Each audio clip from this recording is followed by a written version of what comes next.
ang tulugan. Pwede tayong magre-rescue ulit. Lalangoy tayo sa bagong silangan.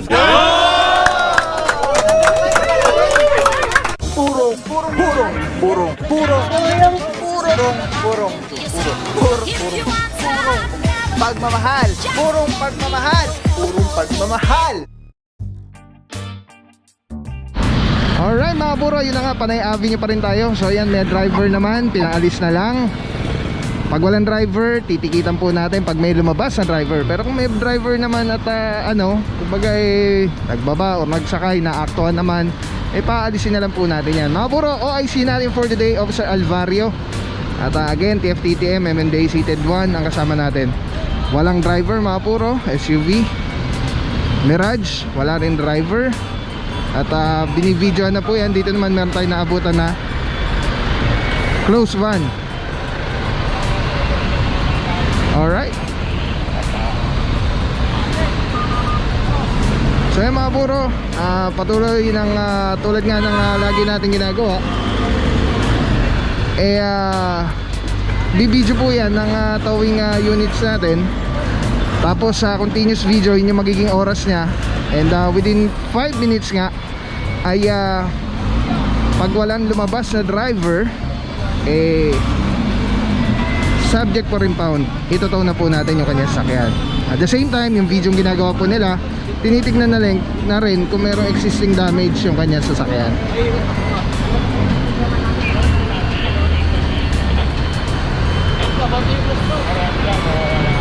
Ayan mga puro, no, baka tanong nyo, ba't eto, inuli, may driver naman. Yung taxi, may driver din, hindi tinikitan. Kasi po yung driver na aktuhan na meron lang binaba. Ito naman, nakita natin, nakapark siya dyan. Hindi po siya nag-unload or nagpipick up or nagdadrop ng any items. Bawal nga po ang mabuhay lane na stopping. Yan yung stopping na tinatawag, and waiting.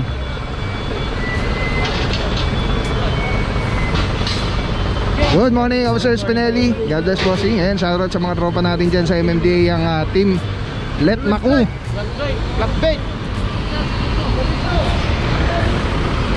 Dito naman mga por, may naabot na tayong Mitsubishi Adventure, kulay itim, SUV. Titikita na lang din po yan, may driver naman. Panay Avenue. At alam, mabuhay lanes, meron tayong target location today na complaint. Pero itong mga madadaanan natin na mabuhay lane, dapat lagi po itong passable and very accessible. Dahil nga ito yung alternate routes na dinadaanan ng mga papuntang Maynila, ng ibang lugar. Yan, ito yung mga lugar na yun. Kaya lagi po dapat ito na yung flow ng traffic ay mabilis para makabawas sa mga major roads natin. Katulad na nga lang nung kahapon na nilagyan nga ng zipper lane ang Commonwealth Avenue dahil sobra ramdam na ramdam ang load ng traffic, I mean ng sasakyan sa ating mga lansangan. Ngayong nagbalik na ang face-to-face classes and Bermans na. Speaking of Bermans, puro araw pala natin, Wednesday, September 7, 2022. At tuloy-tuloy pag-ayos, paglilinis ng mga kalsada dito sa lungsod Quezon at ang ating Puting Mayora, Mayor Joy Belmonte. Alright mga puro, ito kinakamahanan ng tow bar. Pero pag may dumating na driver, within pag wala pang 5 minutes, titikita na lang po.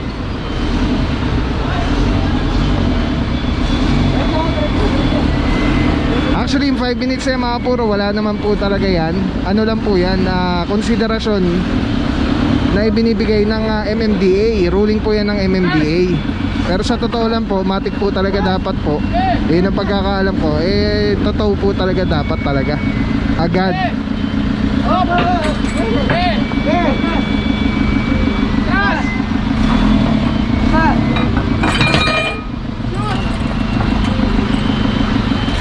Alright mga puro, yun doon na close van, natikita na lang. Ito, wala pa rin lumalabas na driver. Ito, wala pa rin lumalabas na driver. Yung Adventure, tikita na lang din po. na driver naman. Ang hindi nating alam mga puro, bakit nandito po sila nakapark ano? Dahil meron naman katulad nito.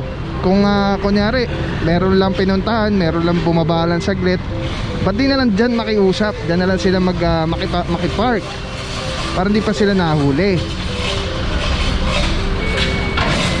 Kaya tulad nga lagi nating advice, ay bossing, lagi nating advice ano, na kung meron naman parking, mag-park na ng tama. Kung may one side parking sa area, ipark na sa kalsada, wag sa bangketa. Pagka naman na ganyan na kunyari emergency lang or sandali lang, makiusap na lang sa mga establishments kaysa sa makikiusap po tayo dito sa mga enforcers or officers natin na nag-clearing operation.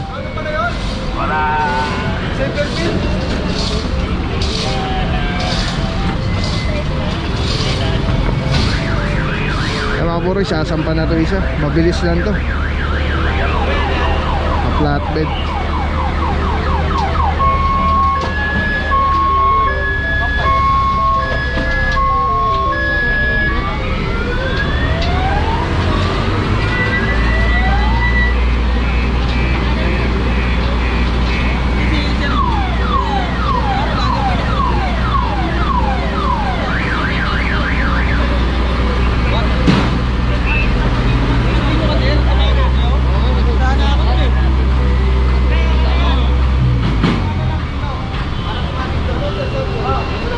Habang itong isa naman ay nakakama na rin po.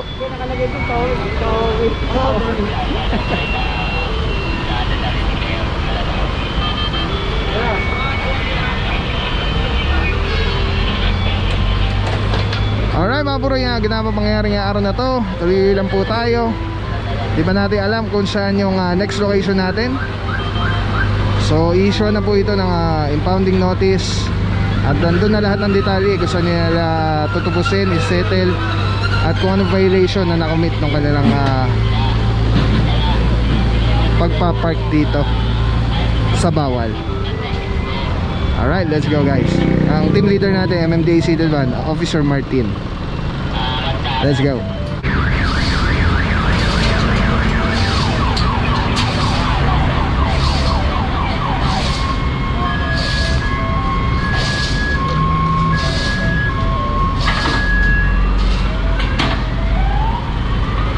Alright, nakasamba na mga puro.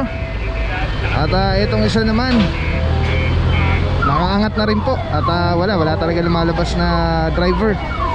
Kaya naman ayan, subject for rebound. Tone na mo ating OIC for today, Officer Alvari po. Alright, let's go.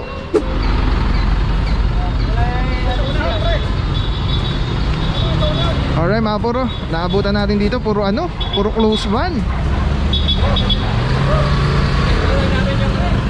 Ito nakikiusap, may kakarga daw.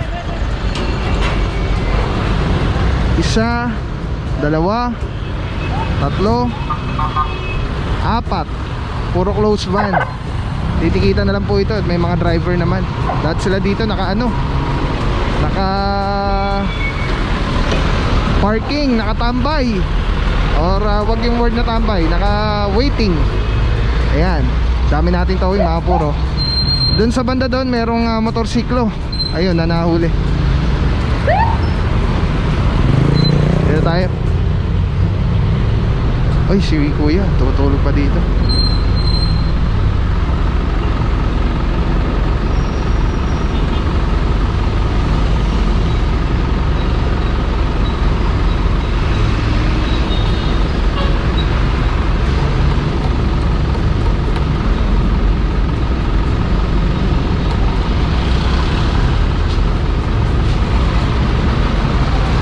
Mga puro, Panay Avenue pa rin po tayo. Ayan, alam naman nila yung kanilang violation. Nagbigay na ng lisensya.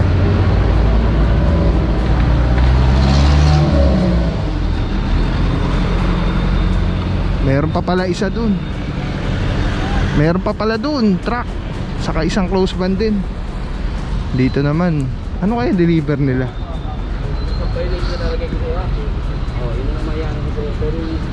Alam ko na yung sasabihin mo. Ang violation na lalagay natin. Para magtulungan man lang kita. Sige, sige. Sesya na kayo, operation natin. Dapat iniwan mo na lang yung pahinante. Para kasi mabuhay lane to, bawal tayo pumarada rito.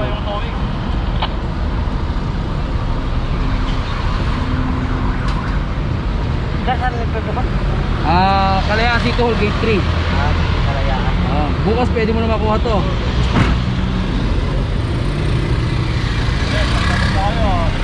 Alright, yeah mga puro, natikita na lang si Bossing. Dito naman natikita na lang din obstruction or illegal parking po yan. At ang alam ko medyo mas mataas ang penalty pag ganitong mga truck yung mga nahuhuli natin. Lahat naman kayo. Alright, dito natikita na rin ni Officer Castro. At mga puro, yung paalala nga po as always, mabuhay lane po. Sa iba na lang po kayo magpahinga or mag-antay dun sa mga may pwede. Sa pwedeng may one side parking or may mga establishment. Kesa yung matsyempon po kayo na operation, pasensya na po, wala pong magagawa yung team natin. Alright, tuloy lang po tayo ng clearing operation. At yung team natin nag-advance na rin doon habang tinitikitan tong marami-rami ito. 1, 2, 3, 4, 5, 6. Tapos may isang truck pa doon. 6 na close van, isang truck. Alright, so SB 1444 confiscated po ang kanilang driver's license. Issuean po sila ng OVR ticket valid for 5 working days. After that 5 working days, meron na po yung penalty, nag-accumulate every day. Tapos ino-honor naman po yan within Metro Manila.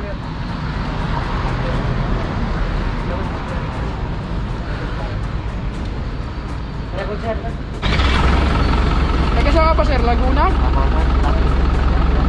Dapat pala, babiyahe ka ba? Dapat pala, pinatununan lang kita sa MMDA. Sir, ito, pwede niyong gamitin daw within 5 days. 5 days po, sir. Working days lang yun dis kasama Sabado Linggo. Sige po. Akit din yung Sabado Linggo, sir. Oo.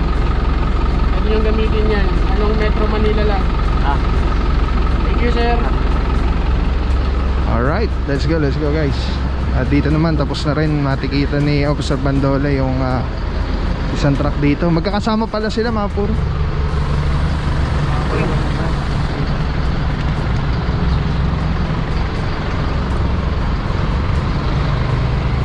Let's go. Alright mga puro, TFTTM pa rin kasama natin. OIC Officer Alvario, shoutout sa ating mga team leader, Officer Cortez, Officer Baguio, Officer Magari. Kasama rin natin ang tropa ng MMDA Seated 1, Officer Martin. May naabutan tayo mga puro, dito tayo Blumentritt, Lungsod, Quezon. Big shoutout sa ating Buti Mayora, Mayor Joy Belmonte, Vice Mayor Gian Soto. May naabutan tayo mga puro, Jeep sa harap, mga tricycle, Jeep at SUV. Paano ngayon yan? Walang mga driver dito. Pwede ako mag-ano na member ko yan Ayan mga puro, papatikit na lang si Bossing dahil walang lisensya yung kanyang driver. At member niya daw ito. Mga puro, SUV. Yung kabilang side mga puro, Maynila na po. So dito lang po tayo sa kanang side. Tulad ng dating ginawa natin dito sa mayroong Blumentritt. So doon lang tayo sa Quezon City side.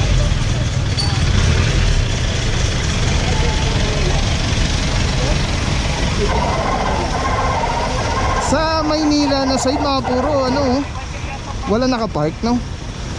Dito lang sa Quezon City side Blumentritt yung pinagparkingan nila.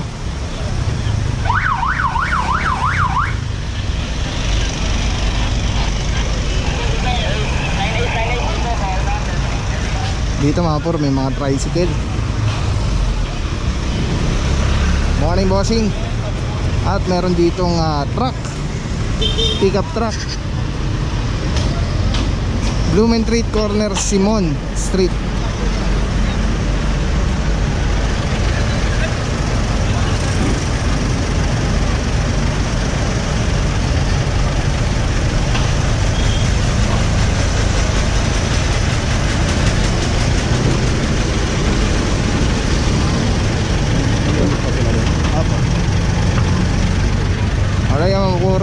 nagpa-ticket na lang si Bossing. Yan. Tapos dito naman meron pang isang van tayo naabutan dito sa side na to. Alright, hanggang dito lang mga puro. Nakita natin na ano, na mayroong mga naka-illegally parked vehicles. Ito, tignan natin, mga suspicious yung kanyang license.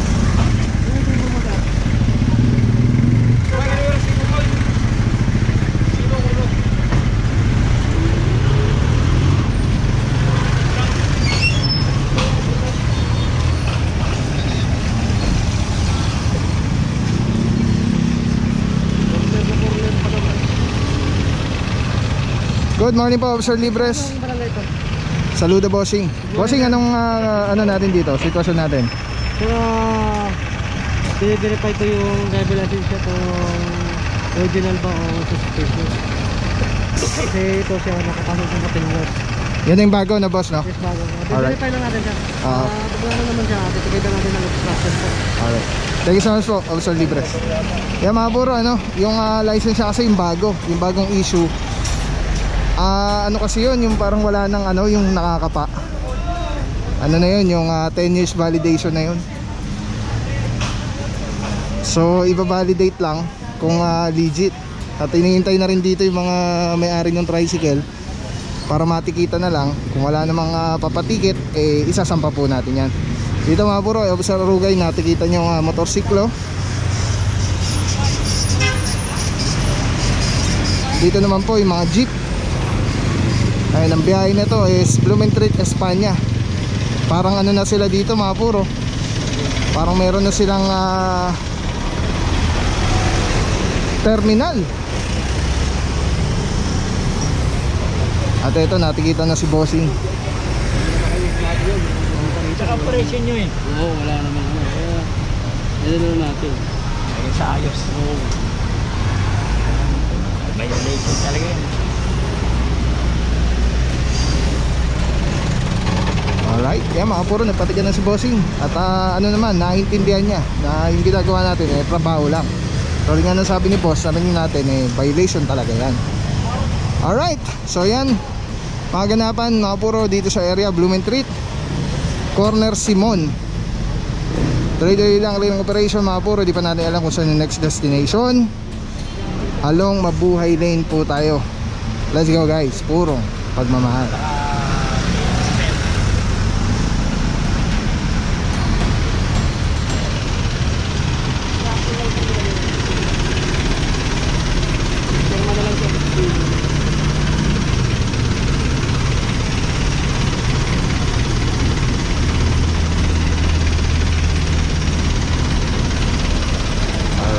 Nakikita na. Natikita na rin po ito. As always mga puro, hindi tayo aalis hanggat hindi cleared yung area. So kailangan eh, pag natikitan, tanggalin po yung mga sakyan nila. Ito naman yung tricycle.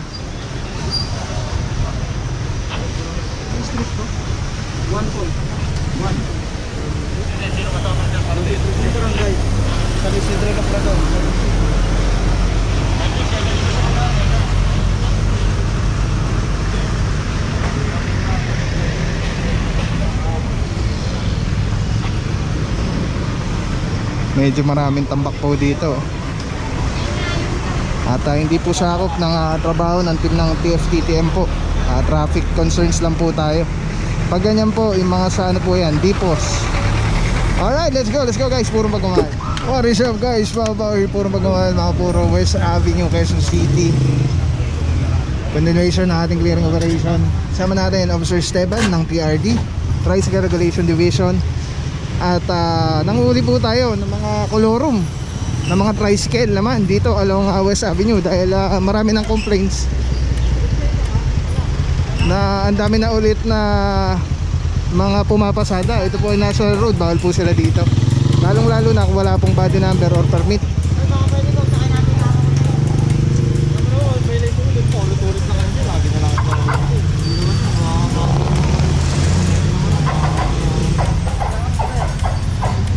Alright, ito mga puro utility vehicle. At ayan, alam na nga ni Bossing kung anong violation niya. At tuloy lang po tayo. So far, kasama rin natin mga puro TFTTM. So far, ang nakuha na natin tricycle isa, dalawa, isang utility, isang passenger, tapos another utility itong nahuli natin ngayon. Alright, tuloy lang tayo mga puro, no?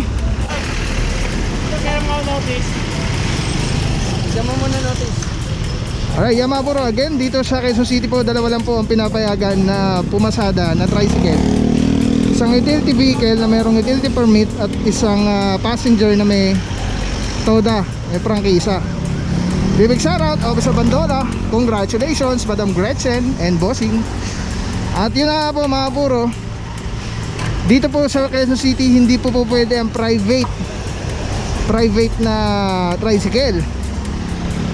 So ibig sabihin, kung hindi po kayo taga rito at hindi nyo alam, wag po kayong pumasok dito ng wala po kayong permit na utility or prangkisa na TODA, dahil mahuhuli po kayo as mag-fall po yung inyong tricycle as colorum. So kung ganun po, private, gawin nyo na lang po is tanggalin nyo yung sidecar para private na lang siya, na motorsiklo. Ganun lang po yung gawin nyo po. Alright, at i-issuean po yan ng notice of impoundment. Diretso po yan sa Quezon City Seedling. At nandyan na lahat ng detalye ng violation at kung saan kukunin and all the details na kailangan po nila. Alright, let's go guys. Tulad na ito mga puro, wala siyang body number. Yung po yung pinapara natin, yung mga suspicious na agad, walang body number, walang nakapaskil na permit. Ayan, may nakaganyan lang. Pero pwedeng merong number, body number, pero walang ma-present. Kailangan lagi po nilang dala yun. Alright, ayan mga puro, sama natin Officer Stefan, saludo Bossing. Alright, let's go guys.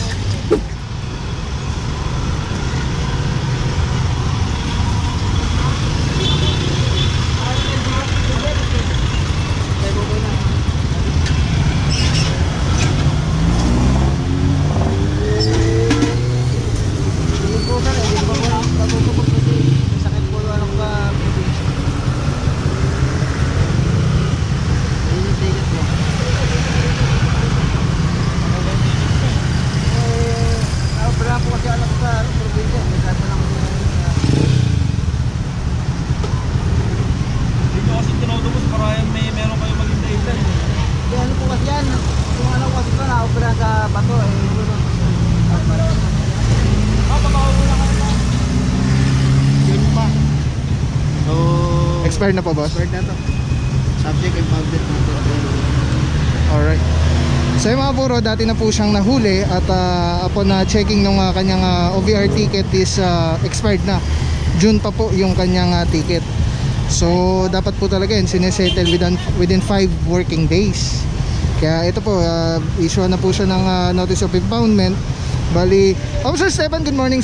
Saludo, boss, TRD. Boss, bali anong violation po magiging ano niya? Unang-una, bawal sila rito, no? Nagte-terminal sila rito sa Delta, which is West Avenue, National Road to. Bawal sila talaga. So, hinapon yung tao natin. Eto, na-verify pa natin na expired na yung lisensya niya. So, invalid driver's license na to. So, madaling salita, bossing, parang riding without ano? Ano na rin po siya kalalabasan. Riding without license. Alright, thank you so much po, Officer Esteban. So yung mga puro, mag-fall na po siya na subject for impoundment dahil parang riding without driver's license yung magiging violation niya. At dito po pala sa West Avenue, palabas na ito is Quezon Ave, hindi ako nagkakamali. Bawal po dito ang ang tricycle dito sa National Road. Ayan, kaya nakita po kagad natin siya.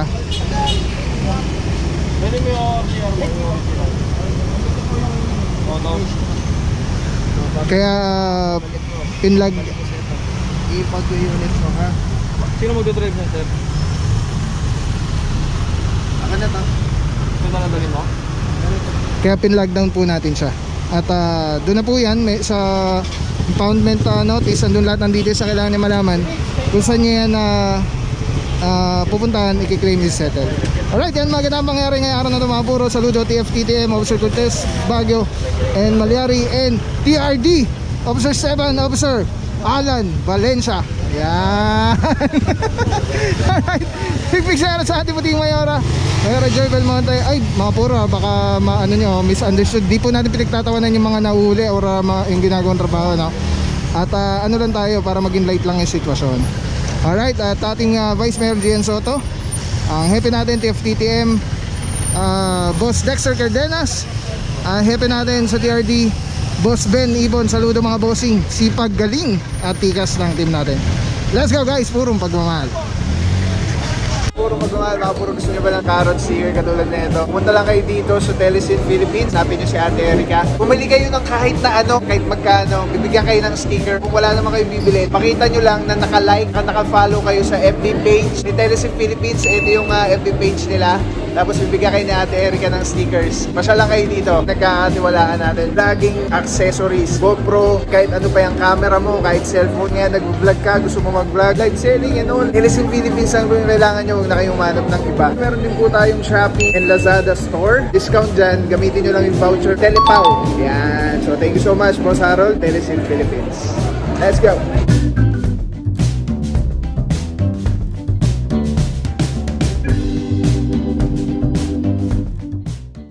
Maraming salamat sa iyo. Walang papapaw. So thank you so much sa walang sa akong support, tiwala.